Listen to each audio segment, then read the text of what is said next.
Dikala Allah titipkan harta benda, itu bukan buat pamer. Jangan bangga dengan titipan. Yang punya harta Allah dititipkan pada Anda supaya Anda bisa ibadah dengan harta itu. Mudah bagi Allah mencabutnya, dipindahkan pada orang lain. Kamu aja deh yang beramal, dia tidak. Bisa titipkan harta supaya dengan harta itu kamu bisa menyaingi amalan yang lainnya. Dititipkan oleh Allah, nggak dipakai, malah dipakai pamer. Ya.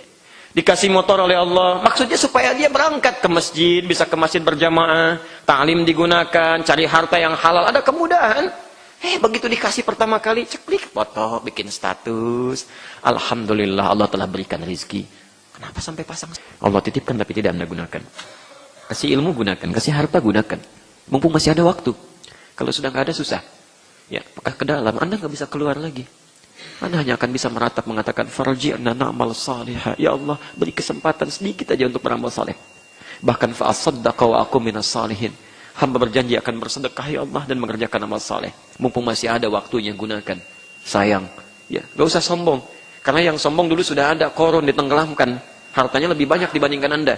Kuncinya aja, kalau diangkat oleh 10 orang, itu nggak akan kuat. Kunci berangkasnya ada di Quran surah 28, ayat ke-76 sampai dengan 80. Kenapa Anda meninggalkan harta haram? Kenapa Anda ketika bermuamalah perlu hati-hati dan waspada? Alasannya adalah karena kita sadar akhirat. Karena kita yakin nanti kita akan bertemu Allah dan kita akan mempertanggungjawabkan setiap harta yang kita miliki. Sehingga dengan motivasi seperti ini, dengan kesadaran seperti ini, orang akan lebih hati-hati dan lebih waspada ketika mencari harta.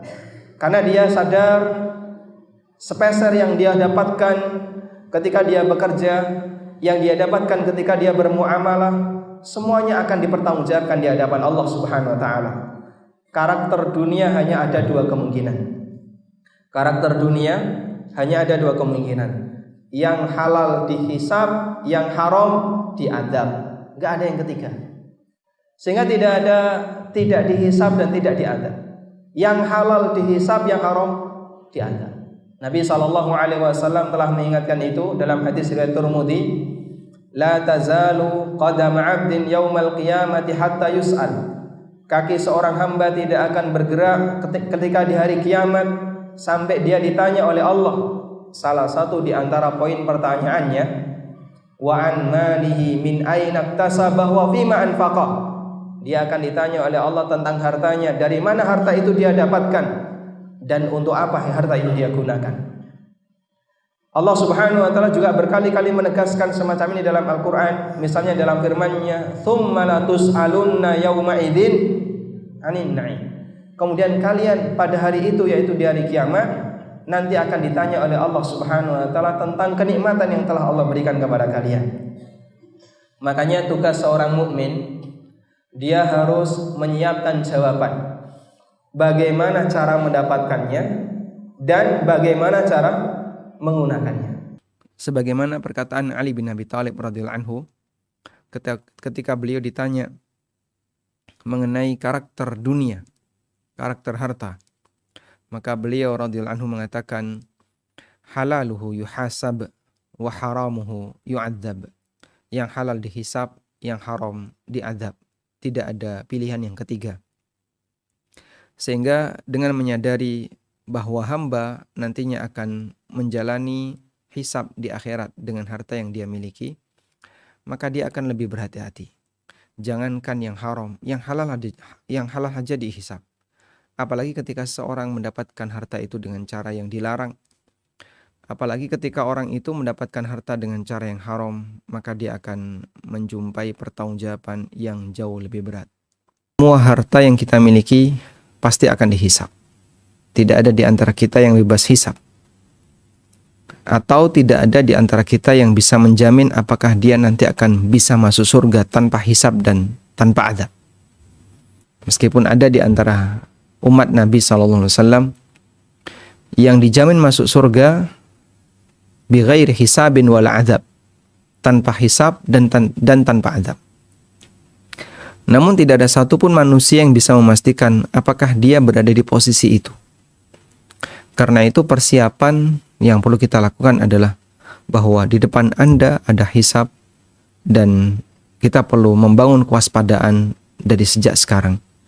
Dalam masalah harta, seorang mukmin tidak boleh hanya sebatas mencukupkan diri dengan yang penting harta saya halal. Ada tugas kedua yang harus dia pastikan. Ketika dia sudah bisa memastikan hartanya halal, tugas yang kedua adalah dia harus memastikan penggunaannya benar. Halal tapi penggunaannya nggak benar, bisa jadi dia gagal yang kedua. Atau ada orang yang penggunaannya benar tapi asalnya dia dapatkan dengan cara yang nggak benar, dia gagal dari yang pertama. Ada kemudian harta seperti apakah yang akan dihisap oleh Allah Subhanahu wa taala? Apakah kemudian yang mewah atau yang tidak terpakai, yang tersimpan, yang kita tidak gunakan, kita nggak manfaatin? Kadang orang berpikir begini, kalau kita gunakan kan berarti ini harta yang kita butuhkan, nggak bakalan dihisap. Tunggu dulu. Ternyata yang dihisap tidak hanya harta yang mewah, tidak hanya harta yang berada pada tingkatan kebutuhan tersier atau sekunder, bahkan yang dihisap adalah harta yang primer, yang menjadi kebutuhan pokok, kebutuhan primer bagi setiap hamba. Bahkan makanan yang dikonsumsi oleh seseorang ketika dia sedang dalam kondisi lapar. Orang kelaparan kemudian dia makan. Itu kan makan penuh dengan alasan. Makan penuh dengan alasan itu begini. Dia makan dan dia punya alasan kuat. Kenapa dia makan? Karena saya kelaparan. Saya lapar. Dan orang yang lapar itu berhak untuk makan. Lebih berhak untuk makan orang yang lapar dari sebatas makan hanya tujuan untuk selera. Ada sebagian orang misalnya udah kenyang ya, terus datang duren, masih aja mau makan dia. Habis itu dikasih es krim, masih aja masuk ke mulutnya. Habis itu ngopi, masih aja makan. Sehingga ada sebagian orang yang ketika dia makan, itu hampir dia bukan karena alasan butuh, tapi lebih kepada alasan selera. Kalau yang kayak gini, kita yakin ya, itu pasti akan dihisab dan dimintai pertanggungjawaban. Udah makan lagi. Sudah punya, masih koleksi, kemudian nambah lagi. Kita yakin yang seperti itu pasti akan dihisab.